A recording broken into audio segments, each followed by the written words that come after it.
Shalom, Kahala, Yahweh, Ba'ashim, Yahushai, Ba'ashim, Rekakadash. Much honors and respects to the apostles and others, a great millstone, and to all the brothers out there doing the work in sincerity and truth, rightfully dividing the word of truth. You do it through your precepts. I say shalom. Back for another quick four-part lesson. We're going to title it, Keep My Commandments and Feed My Sheep. All right, so let's quickly deal with Keep My Commandments here. Let's start here in Psalms 119, all right, and 115. Depart from me, ye evildoers, for I will keep the commandments of my God power. So let's go into the word here, commandments for you. I know already what it means, people.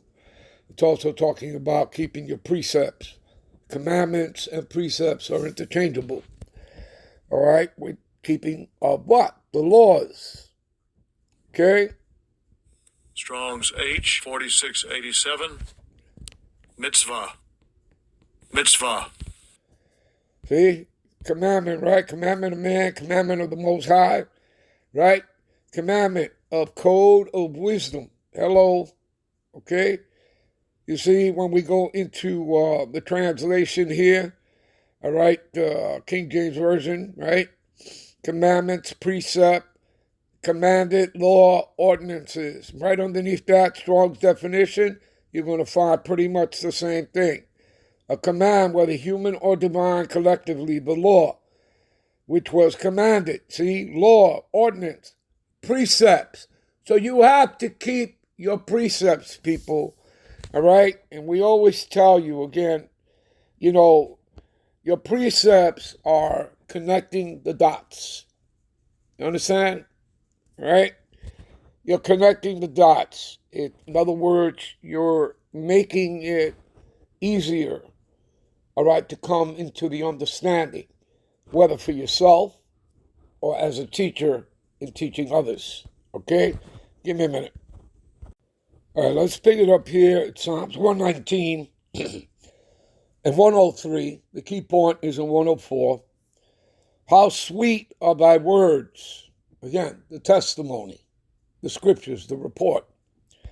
How sweet are thy words, my taste, yes, sweeter than honey to my mouth. Through thy precepts, hello, I get understanding. Therefore, I hate every false way. Okay, give me a minute. See, and now, here, Isaiah 28 and 10, what does it say here? For precept must be upon precept. Yeah, give me a precept, Ak. Okay? I got a precept, Ak. All right? For precept must be upon precept. All right? Precept upon precept, line upon line. Here a little, there a little. This is how the scriptures are read. Do you understand, people? And again, your precepts have to fit, okay, that particular epistle that you're speaking of, okay? In other words, you wouldn't take a square peg and try to fit it into a round hole, would you? No, they have to fit. You understand? And again, the only way you're going to get through this stuff is through what? The Holy Spirit, the Rakakadash. The Lord has to sup with you.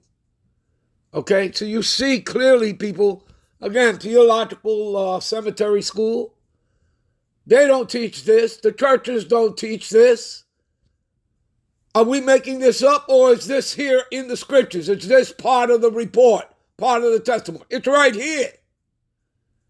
They don't teach that because they're not Israel. They were never invited into the council of the Lord.